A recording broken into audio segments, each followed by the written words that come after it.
One. तो पिछले video में हम लोग ने डिस्कस किया था वाइस प्रेसिडेंट के बारे में। आज हम लोग डिस्कस करेंगे प्राइम मिनिस्टर के बारे में। तो देखिए, जो भी पार्लियामेंट्री सिस्टम्स होते हैं तो उनका जो हेड होता है वो प्राइम मिनिस्टर होता है। तो चाहे वो पार्लियामेंट्री सिस्टम हो या सेमी प्रेसिडेंशियल सिस्टम हो, तो उसका जो हेड होगा वो हमारा प्राइम मिनिस्टर होगा, ठीक है। And prime minister is the head of cabinet. तो जो भी कैबिनेट है, तो कैबिनेट के जो हेड होंगे वो प्राइम मिनिस्टर होंगे and leader of ministers in the executive arm of government, ठीक है। तो जो भी एक कैबिनेट होता है उस कैबिनेट को हेड करते हैं हमारे प्रधानमंत्री, ठीक है। तो प्राइम मिनिस्टर जो होते हैं वो हेड होते हैं कैबिनेट के। आर्टिकल 75 कहता है कॉन्स्टिट्यूशन का कि जो राष्ट्रपति हैं वो अपॉइंट किए जाएंगे, राष्ट्रपति जो है वो अपॉइंट करेंगे प्राइम मिनिस्टर को, ठीक है। President appoints the prime minister, ठीक है। उसके बाद आर्टिकल 74 क्लॉज 1 कहता है कि establish a council of minister led by the prime minister to assist and advise president. कि देखिए, काउंसिल ऑफ मिनिस्टर का गठन किया जाएगा जिसके हेड जो हैं वो प्राइम मिनिस्टर होंगे और वो किसको एडवाइस करेंगे, तो ये जो होंगे ये council of minister headed by prime minister will advice to president. तो ये साथ में जो है ये दोनों मिलकर ये राष्ट्रपति को एडवाइस करेंगे। In the scheme of parliamentary system of government provided by the constitution, the president is the nominal executive authority, ठीक है। जो हमारे राष्ट्रपति हैं पार्लियामेंट सिस्टम में, यहाँ पे ये क्या है, ये सिर्फ और सिर्फ एक नॉमिनल एग्जीक्यूटिव है, ठीक है। De jure executive, nominal executive means de jure executive भी बोलते हैं। और जो प्राइम मिनिस्टर है हमारे वो डी फैक्टो है, means he is the real executive authority, ठीक है। जो रियल पावर है वो प्राइम मिनिस्टर के पास ही है।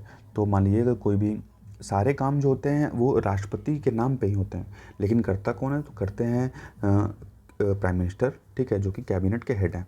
तो राष्ट्रपति बिना कोई सलाह लिए जो है कोई भी निर्णय नहीं ले सकते। राष्ट्रपति अगर कोई भी नियम या कानून बना रहे हैं, कोई भी निर्णय ले रहे हैं, तो वो कैबिनेट और तरह से जो प्रधानमंत्री हैं उनसे सहमति लेके ही नहीं वो निर्णय लेते हैं, उनके द्वारा जो भी बताते हैं। तो जो भी प्राइम मिनिस्टर के द्वारा कहा गया वही जो है राष्ट्रपति को चीज़ फॉलो करते हैं। दूसरे शब्दों में कहा जाए तो president is the head of state, ठीक है। राष्ट्रपति जो है वो स्टेट के जो है वो हेड है, while the prime minister is the head of government. लेकिन जो हमारे प्राइम मिनिस्टर हैं वो हेड ऑफ द गवर्नमेंट है। तो प्रेसिडेंट जो है वो स्टेट के हेड हुए और जो प्राइम मिनिस्टर हुए वो हेड ऑफ द गवर्नमेंट हुए। Constitution does not contain any specific procedure for the selection and appointment of prime minister. तो हमारे संविधान में कोई एक स्पेसिफिक प्रोसीजर नहीं दिया गया है कि कैसे प्राइम मिनिस्टर का कैसे चयन होगा, कैसे चुनाव होगा। लेकिन आर्टिकल 75A के बारे में देखते हैं पहले कि prime minister shall be appointed by the president and other minister by president on advice of PM. देखिए, आर्टिकल 75A ये कहता है कि राष्ट्रपति जो प्राइम मिनिस्टर है हमारे वो अपॉइंट किए जाएंगे राष्ट्रपति के द्वारा, और जो अदर मिनिस्टर्स हैं उसको अपॉइंट करने के लिए राष्ट्रपति सलाह लेंगे प्राइम मिनिस्टर से। तो राष्ट्रपति जो है प्राइम मिनिस्टर से सलाह लेके बाकी मिनिस्टर्स को अपॉइंट करेंगे, ठीक है। और प्राइम मिनिस्टर को अपॉइंट कौन करेगा, तो राष्ट्रपति करेंगे, और बाकी मिनिस्टर्स को अपॉइंट करने के लिए राष्ट्रपति प्राइम मिनिस्टर से सलाह लेंगे। अब देखिए, जो मिनिस्टर्स हैं वो किसके प्लेजर में ऑफिस होल्ड करेंगे, the minister shall hold office during the pleasure of the president. तो वो प्रेसिडेंट के प्लेजर में जो है वो ऑफिस होल्ड करेंगे। Council of minister shall be collectively responsible to the house of the people. और जो काउंसिल ऑफ मिनिस्टर्स हैं वो किसके लिए रिस्पॉन्सिबल होंगे, हाउस ऑफ द पीपल के लिए रिस्पॉन्सिबल होंगे, ठीक है। House of the people means Lok Sabha. तो काउंसिल ऑफ जो मिनिस्टर्स होंगे वो लोकसभा के लिए रिस्पॉन्सिबल होंगे। However, this does not imply that the president is free to appoint any one of the prime minister। अब मान लीजिए कि अगर राष्ट्रपति चुनेंगे प्राइम मिनिस्टर, तो इसका मतलब ये नहीं है कि जिसको मन चाहे उसको प्राइम मिनिस्टर बना दिए, ऐसा नहीं है। In accordance with the convictions of the parliamentary system of government, the president has to appoint the leader of majority party in the Lok Sabha. तो लोकसभा में जिसकी बहुमत होगी, लोकसभा में जिसकी भी बहुमत होगी, जिस पार्टी की भी मेजॉरिटी होगी, तो राष्ट्रपति उसको बनाएंगे प्रधानमंत्री, ठीक है। किसी को भी नहीं बना देंगे। लोकसभा में जिसकी बहुमत है, जिसकी मेजॉरिटी पार्टी है, ठीक है, तो उसी के जो उसका जो उस पार्टी का जो लीडर होगा उसको बनाया जाएगा। लेकिन when no party has a clear majority, अगर किसी पार्टी के पास मान ली मेजॉरिटी नहीं है लोकसभा में, देन द प्रेसिडेंट में exercise is personal description in selection and appointment of prime minister. तो उस समय राष्ट्रपति क्या करेगा, वो अपने डिस्क्रिशनरी पावर का, अपने जो उसको विवेकाधीन जो अधिकार मिले हैं उस डिस्क्रिशनरी पावर का यूज़ करके राष्ट्रपति जो है वो प्राइम मिनिस्टर का चयन करेगा, ठीक है। अगर मेजॉरिटी नहीं है तो, लेकिन अगर मान ली मेजॉरिटी है तो जो मेजॉरिटी पार्टी का जो लीडर है उसको राष्ट्रपति जो है प्रधानमंत्री बना देगा। In such situation president usually appoint the leader of largest party और कोलिएशन इन द लोकसभा। तो ऐसे कंडीशन में क्या होता है कि राष्ट्रपति जो लार्जेस्ट पार्टी उस समय है उसके लीडर को अपॉइंट करता है, या मान लीजिए किसी के साथ कोलिएशन कर लिए हैं, गठबंधन की सरकार बना लिए हैं लोकसभा में, तो उसकी जो पार्टी होगी अगर मान लीजिए मेजॉरिटी अचीव कर लेती है तो फिर उनको उनके लीडर को बना दिया जाएगा as prime minister and ask him to seek a vote of confidence in the house within a month. तो उसके उस बाद क्या किया जाएगा कि प्राइम मिनिस्टर बनने के बाद मान लीजिए बना दिया गया, गठबंधन की सरकार थी, प्राइम मिनिस्टर बना दिया गया, तो उसके बाद उनसे ये कहा जाएगा कि अब एक तरह से आपको अपना एक कॉन्फिडेंस लाना होगा हाउस में। तो 1 महीने के अंदर अंदर से एक तरह से कॉन्फिडेंस मोशन जो है वो पास किया जाएगा। अगर मान लीजिए कि मेजॉरिटी सपोर्ट प्राइम मिनिस्टर को मिल जाता है तब तो ठीक है, अगर नहीं मिलता है तब तो वो नहीं बन सकते। The discretion was exercise by the president for the first time in 1979। देखिए सबसे पहली बार जो है राष्ट्रपति के द्वारा ये पावर यूज़ किया गया था 1979 में, जब नीलम संजीव रेड्डी जो हैं उस समय राष्ट्रपति थे, उन्होंने अपॉइंट किया था चरण सिंह को। ठीक है, तो उस समय जो है ये गठबंधन की सरकार बनी थी, तो उसी की वजह से ये जो नीलम संजीव रेड्डी हैं उस समय राष्ट्रपति थे, उन्होंने चरण सिंह को एज ए प्राइम मिनिस्टर जो है अपॉइंट किया था as the prime minister after the fall of Janata party government headed by the Morarji Desai. तो क्या हुआ था कि जो मोरारजी देसाई की सरकार है वो गिर गई थी, क्योंकि नो कॉन्फिडेंस मोशन पास हो गया और ये अपनी बहुमत जो है वो लोकसभा में साबित नहीं कर पाए, तो गिर गई। तो उस समय क्या हुआ कि नीलम संजीव रेड्डी जो उस समय राष्ट्रपति थे उन्होंने अपॉइंट किया चरण सिंह को एज ए प्राइम मिनिस्टर। तो ये जो चरण सिंह थे वो उनका कोलिशन, एक तरह से कोलिशन गवर्नमेंट के लीडर थे, मीन्स कई पार्टी जो है साथ में गठबंधन करके उसके बाद ये चरण सिंह जो है वो बने प्रधानमंत्री। अब देखिए यहाँ एक और सिचुएशन है कि when the president may have to exercise his individual judgement in selection appointment of prime minister, that is when the prime minister in office die suddenly and there is no obvious successor. अब मान लीजिए अचानक से prime minister की मृत्यु हो जाती है, तो उस समय भी जो है राष्ट्रपति जो हैं वो इस पावर का यूज़ करते हैं। ठीक है, अपने डिस्क्रिशनरी पावर का यूज़ करके वो पीएम को अपॉइंट कर सकते हैं, प्राइम मिनिस्टर को अपॉइंट कर सकते हैं। This is what happen in the Indira Gandhi was assassinated in 1984। देखिए जब इंदिरा गांधी को मार दिया गया था 1984 में, तो उस टाइम भी ऐसा हुआ था। Then the president Zail Singh appointed Rajiv Gandhi. तो उस समय जो राष्ट्रपति थे जैल सिंह, उन्होंने अपॉइंट किया था राजीव गांधी को as prime minister by ignoring the presidents of appointing a caretaker prime minister. ठीक है, तो एक तरह से उन्होंने अपॉइंट तो किया, लेकिन मीन्स कोई ऐसा तो था नहीं कि उस समय इनकी बहुमत इनको साबित करना था या ये करना था, तो अपॉइंट तो कर दिया गया as a caretaker prime minister. लेकिन राजीव गांधी तो प्राइम मिनिस्टर बन गए, लेकिन वो सिर्फ as a caretaker prime minister थे, क्योंकि इनको अभी अपनी बहुमत साबित करना लोकसभा में बाकी था। देखिए 1980 में Delhi high court held that constitution does not require that a person must prove his majority in the Lok Sabha. तो दिल्ली हाई कोर्ट के द्वारा 1980 में ये कहा गया कि संविधान ये नहीं कहता कि लोकसभा में अपनी मेजॉरिटी आप प्रूव करिए बिफोर ही इज़ अपॉइंटेड। ठीक है, लेकिन क्या होता है कि the president may first appoint him as prime minister. मान लीजिए ये कहा गया कि राष्ट्रपति पहले चुन ले कि कौन प्राइम मिनिस्टर है। ठीक है, मान लीजिए राष्ट्रपति चुन लेता है कौन प्राइम मिनिस्टर है, तो उसके बाद इनसे पूछा जाएगा, जो प्राइम मिनिस्टर चुने गए हैं उनसे ये पूछा जाएगा कि भैया आप अपनी मेजॉरिटी प्रूव करिए लोकसभा में। ठीक है, और उसके लिए जो पीरियड दिया जाएगा इनको, एक रीजनेबल पीरियड होना चाहिए। तो एक रीजनेबल पीरियड में जो राष्ट्रपति के द्वारा चुने गए हैं, जैसे मान लीजिए राजीव गांधी चुने गए थे जैल सिंह के द्वारा, तो अब इनको एक रीजनेबल टाइम पीरियड में अब इनको अपनी मेजॉरिटी जो है वो लोकसभा में प्रूव करना था। देखिए 1997 में सुप्रीम कोर्ट ने कहा कि that a person who is not a member of either house of parliament, ऐसा मेंबर जो किसी भी मीन्स लोकसभा राज्यसभा कहीं का मेंबर नहीं है, उसको भी प्राइम मिनिस्टर चुना जा सकता है। ठीक है, चाहे वो लोकसभा का मेंबर नहीं है, राज्यसभा का कहीं का मेंबर ना हो, तब भी उसको हम प्रधानमंत्री चुन सकते हैं। लेकिन ये चीज़ जो है सिर्फ 6 महीने की होनी चाहिए। उसके बाद उस 6 महीने के अंदर उसको किसी न किसी हाउस का मेंबर बनना अनिवार्य होगा, चाहे वो लोकसभा का मेंबर बन जाए, चाहे वो राज्यसभा का, लेकिन कहीं ना कहीं का वो मेंबर बनेगा, तभी वो प्राइम मिनिस्टर रहेगा। और मान लीजिए 6 महीने के अंदर वो मेंबर नहीं बन पाता है लोकसभा राज्यसभा का, तो उसको प्राइम मिनिस्टर पद से जो है हटना पड़ेगा। तो 6 महीने के अंदर जो है किसी को भी एक तरह से किसी को भी पीएम बनाया जा सकता है, लेकिन 6 महीने के अंदर आपको एक तरह से किसी भी हाउस का जो मेंबर होना अनिवार्य है। बात करते हैं ओथ की। ठीक है, शपथ की बात करते हैं और उनके टाइम पीरियड की बात करते हैं। तो before the prime minister enter upon the office the president administer to the him oath. ठीक है, तो इनको ओथ दिलाते हैं राष्ट्रपति। तो प्रधानमंत्री को शपथ कौन दिलाता है? तो राष्ट्रपति शपथ दिलाते हैं। Prime minister is not fixed and he hold office during the pleasure of president. तो प्राइम मिनिस्टर की जो टाइम पीरियड है वो वैसे फिक्स नहीं है। ये अपना जो एक सीधी बात है कि कभी मेजॉरिटी इनकी लोकसभा में गई तो सीट गई प्राइम मिनिस्टर की, तो ये अपनी ऑफिस जो होल्ड करते हैं during pleasure of president. However this does not mean that president can dismiss the prime minister, लेकिन इसका मतलब ये नहीं है इनके प्लेजर में अगर ये बने हुए हैं प्राइम मिनिस्टर, का मतलब ये नहीं है कि प्रेसिडेंट जब मनमानी चाहे प्राइम मिनिस्टर को हटा दे, ऐसा सिस्टम नहीं है। जब तक प्राइम मिनिस्टर के पास मेजॉरिटी सपोर्ट है, ठीक है, लोकसभा में अगर उनकी बहुमत है तब तक वो प्राइम मिनिस्टर रहेंगे, उनको राष्ट्रपति डिसमिस नहीं कर सकता। लेकिन जब उनकी बहुमत नहीं है, ठीक है, जब लोकसभा में उनकी मान लीजिए जब बहुमत वो साबित नहीं कर पाते हैं, मान लीजिए कोई पास कर दिया नो कॉन्फिडेंस मोशन, बहुमत साबित नहीं कर पाए, तो अब उनको अपने पद से रिजाइन करना पड़ेगा, ठीक है। या तो जो राष्ट्रपति होंगे वो उनको डिसमिस कर सकते हैं, अगर रिजाइन नहीं किए तो उनको डिसमिस किया जा सकता है राष्ट्रपति के द्वारा। तो जब तक मेजॉरिटी पार्टी हैं तभी जो है प्राइम मिनिस्टर के पास पावर है, जहाँ मेजॉरिटी गई प्रेसिडेंट डिसमिस कर सकता है या उनको रिजाइन देना पड़ेगा। अब बात करते हैं power and function of prime minister, कि प्राइम मिनिस्टर के पास कौन कौन सी पावर्स होती हैं और उनके क्या फंक्शन होते हैं, क्या कार्य होते हैं। पहले बात करेंगे काउंसिल ऑफ मिनिस्टर के संबंध में, ठीक है। तो prime minister enjoy the following powers. तो प्राइम मिनिस्टर जो काउंसिल ऑफ मिनिस्टर्स हैं उनके संबंध में ये बाकी जो ये पावर्स दी गई हैं देखते हैं।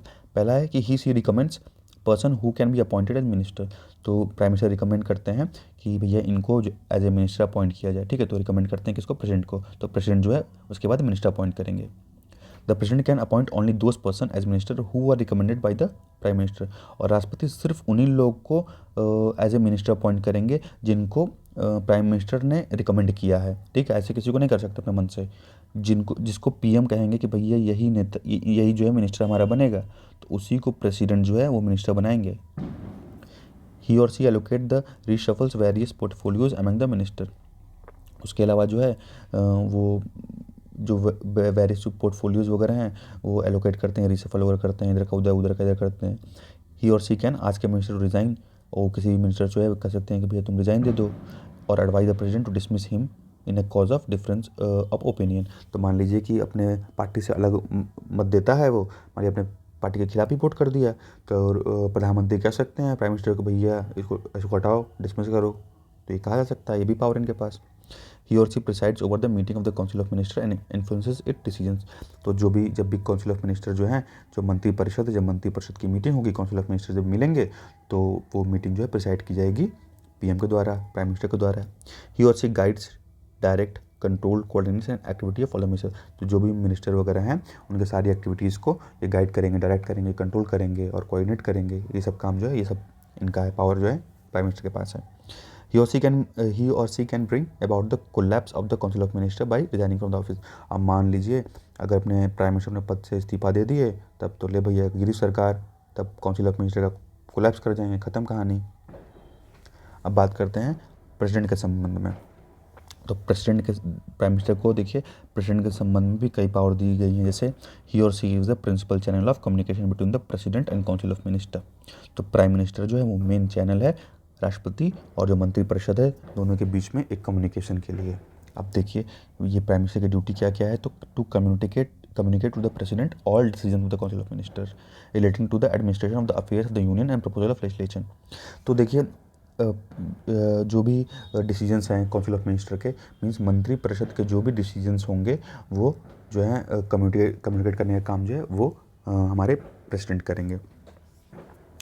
उसके बाद to furnish such information relating to the administration of the affairs of the union and proposal of legislation as the president may call for. उसके अलावा जो भी मान लीजिए जो भी प्रशासनिक जो कार्य हैं उससे संबंधित कोई मान लीजिए लेजिस्लेशन में कोई नियम कानून बनाना है या उससे संबंधित कोई भी बात है, तो वो भी जो है वो राष्ट्रपति के पास जो है वो जो कैबिनेट होगा, कैबिनेट का जो भी फैसला होगा वो राष्ट्रपति जो है बताएंगे कि भैया राष्ट्रपति को तुम ऐसा करो। If the President so requires to submit for the consideration of the Council of Minister any matter on which a decision has been taken by a minister but which has not been considered by the Council। तो देखिए मान लीजिए कि कोई भी decision लिया गया council के द्वारा, तो ऐसा नहीं कि अपने मन से जो है राष्ट्रपति कोई भी डिसीजन ले लेंगे, तो बिना जो भी कैबिनेट है तो बिना कैबिनेट के सलाह के कोई भी काम नहीं करेंगे राष्ट्रपति।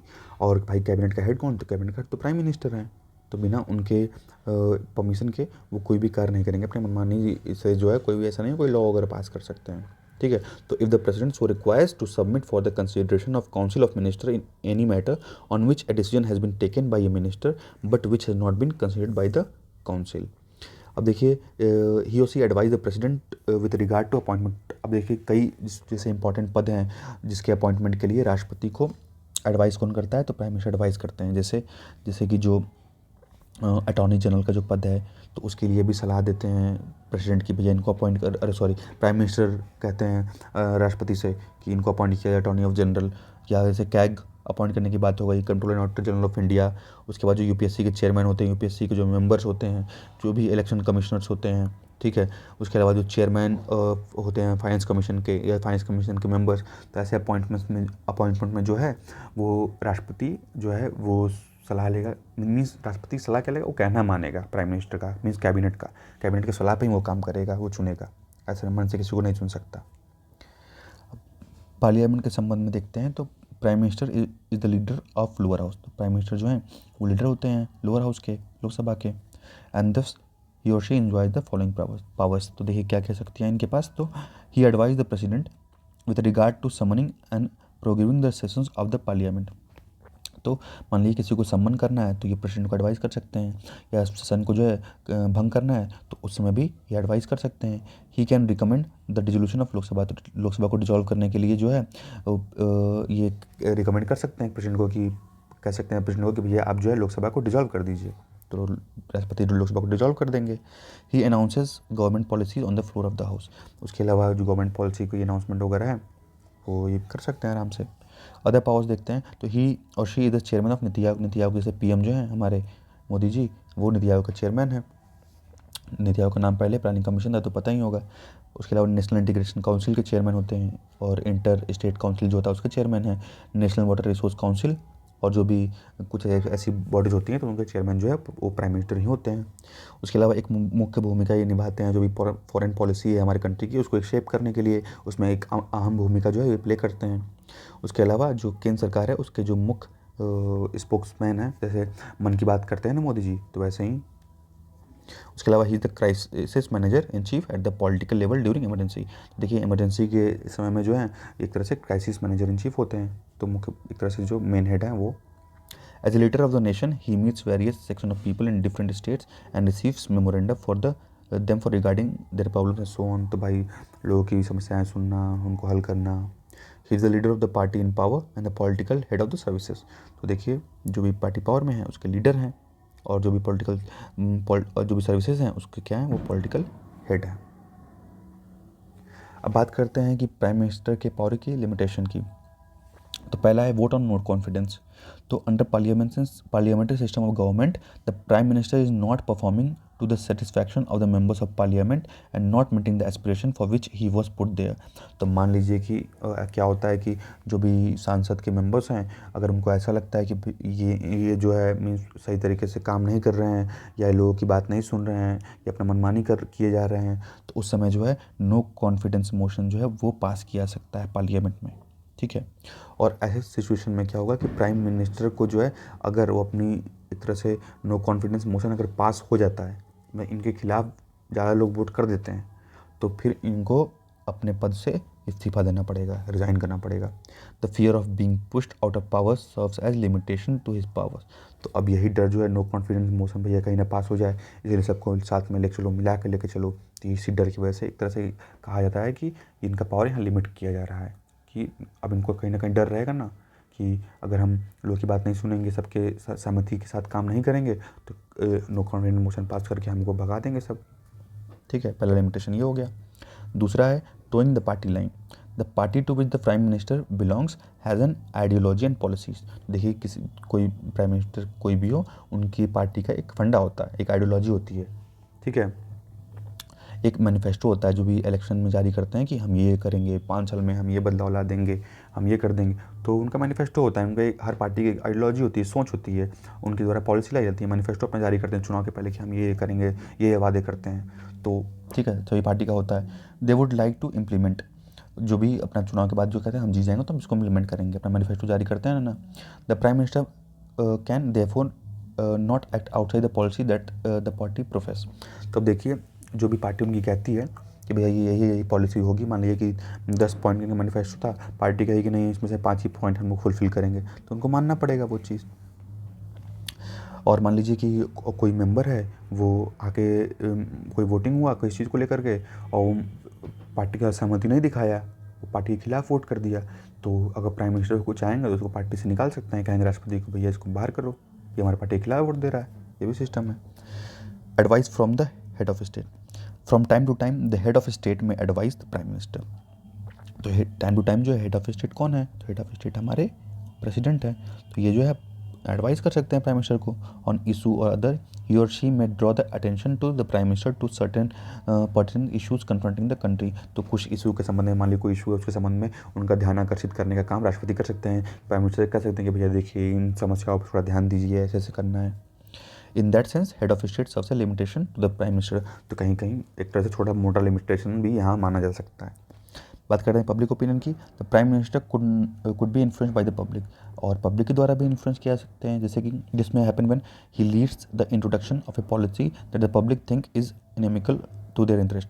तो मान लीजिए कोई ऐसी पॉलिसी लाई जाती है जो कि लोगों को लगता है कि नहीं भैया ये पॉलिसी ठीक नहीं है, जैसे कृषि किसान वाला बिल वाली बात हो गई, तो अभी 3 कानून लाया था ना, तो भाई अब लगा कि प्राइम मिनिस्टर को नहीं ठीक है चीज़ सही नहीं है, तो उनको कहा गया कि ठीक है हम इसको हटा लेंगे। तो एक तरह से पब्लिक ओपिनियन भी जो है वो कहीं ना कहीं पावर को लिमिट करता है। तो लास्ट में हम देखेंगे misuse of power by prime minister. तो देखिए कैसे मिसयूज़ क्या होता है क्या नहीं होता है। तो शाह कमीशन की देखिए रिपोर्ट आई थी, it was a commission of inquiry appointed by the government of India in 1977। तो 1977 में जो है शाह कमीशन को अपॉइंट किया गया था to inquire into all excess committed in the Indian emergency, कि जो भी मीन्स जो भी गलत चीज़ें हुई थी इमरजेंसी के टाइम में 1975-77 वाले टाइम में, तो उस टाइम जो भी गलत चीज़ें हुई थी तो उस चीज़ पे एक रिपोर्ट तैयार करने के लिए शाह कमीशन को जो है वो बनाया गया था। The commission stated that the decision to impose emergency was made by prime minister Indira Gandhi alone. और ये कहा गया कि इमरजेंसी इम्पोज करने का जो डिसीजन था ये सिर्फ और सिर्फ इंदिरा गांधी जी के द्वारा अकेले ही लिया गया था, और इनके द्वारा कंसल्ट नहीं किया गया था किसी भी कैबिनेट मिनिस्टर के साथ, ठीक है। और ये चीज़ जो था वो गलत था, वो जस्टिफाइड नहीं था, वो कम से कम कैबिनेट के साथ कंसल्ट करना चाहिए था, ठीक है। लेकिन बिना कंसल्ट किए ही अपने मन से इमरजेंसी लगा दिया गया। To check the misuse of power by prime minister, Lokpal has been provided the jurisdiction to inquire into allegation. देखिए इसी पावर के मिसयूज़ को रोकने के लिए प्राइम मिनिस्टर के इस पावर के मिसयूज़ को रोकने के लिए जो है लोकपाल का गठन किया गया है। जैसे लोकपाल और लोकायुक्त है ना, तो लोकपाल जो है कि वो क्या करेगा, एक तरह से जो भी इंक्वायरी वगैरह है करप्शन से रिलेटेड प्राइम मिनिस्टर के खिलाफ जो है वो लोकपाल जो है वो इंक्वायरी करता है against anyone who is or has been prime minister, but there is a problem that it cannot inquire into any corruption that charge against the prime minister if the allegations are related to international relation। लेकिन अगर international relation या external internal security या public order, ठीक है, तो इन सब मामले में जो है वो प्राइम मिनिस्टर के ऊपर आरोप लगते हैं इन सब चीज़ों को लेकर के, उस संबंध में लोकपाल इंक्वायरी नहीं कर सकता। तो ये चीज़ जो है थोड़ा सा यहाँ कमी देखने को मिलती है। Full bench of Lokpal consisting of its chair and all members consider the initiation of a probe and at least 2/3 of the member approve it। तो देखिए जब तक 2/3 जो मेंबर्स होंगे वो अप्रूवल नहीं दे देते, जो भी इनके मेंबर्स हैं लोकपाल में, जो लोकपाल का चेयरमैन हो गया, लोकपाल के मेंबर्स हो गए, तो कम से जब 2/3 मेंबर्स अप्रूवल देंगे तो उसके बाद ही जो है ये प्राइम मिनिस्टर के अगेंस्ट जो है इंक्वायरी वो शुरू की जा सकती है, ठीक है। जैसे देखिए डॉक्टर B.R. अम्बेडकर जी ने कहा था कि if any functionary under our constitution is to be compared with the US president, he is the prime minister and not the president of union. कि अगर कोई भी पावर हम US के प्रेसिडेंट के साथ कंपेयर करना चाहें तो US के प्रेसिडेंट के साथ कौन खड़ा होता है, हमारे यहाँ प्राइम मिनिस्टर। तो जैसे US के प्रेसिडेंट हो गए तो वैसे ही जो पावर है वो हमारे प्राइम मिनिस्टर के पास है, प्रेसिडेंट के पास नहीं है। तो आज के लिए बस इतना ही। Thank you, thanks for watching.